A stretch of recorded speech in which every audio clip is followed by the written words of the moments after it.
How San Diego County's housing market is failing to meet the needs of low-income families is the headline from a new report by the California Housing Partnership Corporation and the San Diego Housing Federation.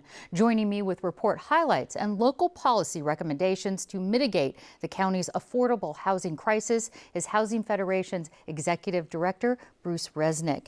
And Bruce, we talk about the high cost of housing in San Diego quite often, but when we say affordable housing, what's the definition there?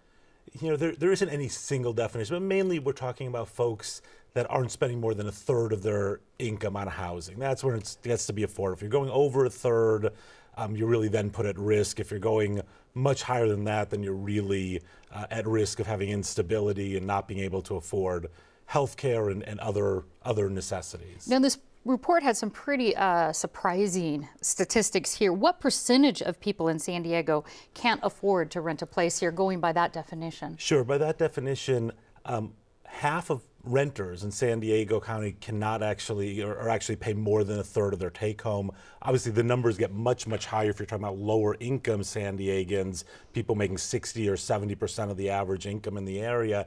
Then you're getting to 70% or even up to 90% for very low income. So it's a high percentage. And then even worse than that, or maybe even worse than that, is about a third of folks are spending more than half of their income on housing. And like I said, when you're spending so much on housing, you're tremendously at risk. You're not buying the kind of healthy foods you need. You're not able to afford the medicines. You may not be able to afford transportation to get to your job. So there's a whole host of other ills that come along with that. No, the report finds that San Diego County has the second largest shortfall of affordable housing in the state. Yeah. In actual numbers, what are we talking about here as far as actual homes or living places? Sure. According to this study, it's over 120,000 countywide. I think it's 127,000 and then some countywide.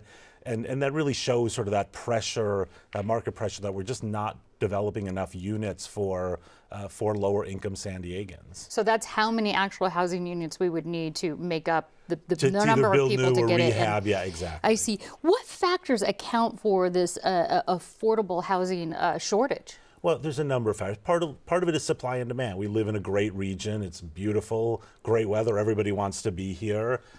Partly you've got San Diego. You've got, you're in California, so you got some regulatory challenges because we want to protect our air quality and water, so we got a little higher standards.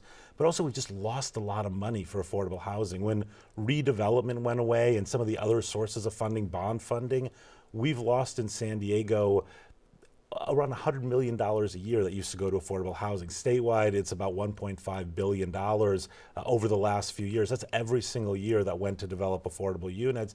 That's the main thing that the Housing Federation is working on. We're working on those other areas too, reducing some of the cost drivers, some of those other things, but mainly at this point, it's kind of triage. We got to make up for that $1.5 billion statewide that was lost. Aren't there some laws on the books, though, that for every development there has to be a certain percentage set aside for affordable housing? That's by district. So San Diego has, it's called an inclusionary requirement. Other cities have it. Some are considering adding inclusionary. Some are looking at taking away. Vista's actually looking at having a hearing of potentially doing away with their inclusionary. So we're obviously pushing on that. Under redevelopment law, there was a required percentage, 20%, that was set aside for affordable.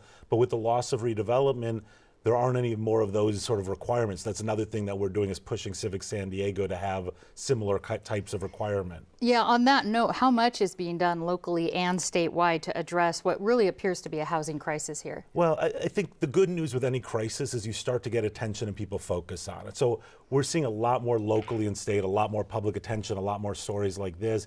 Speaker Atkins, who is from San Diego, the strongest advocate we've had for affordable housing. She's now the Speaker of the State Assembly. She's working with a whole number of legislators to introduce, I think, the most important package of state legislation for affordable housing. It would bring in over $1.4 billion back into affordable housing with leverage state or leverage federal dollars.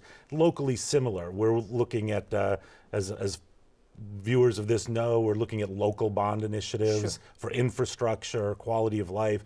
We're advocating that housing be part of that. So I think there's a lot that can be done. And again, sadly, the good part of a crisis is we're seeing more attention locally and statewide than we've seen probably ever for affordable housing. Well, we appreciate the update, certainly, and we'll be following this. Bruce Resnick, thank you so much. Thanks for having me.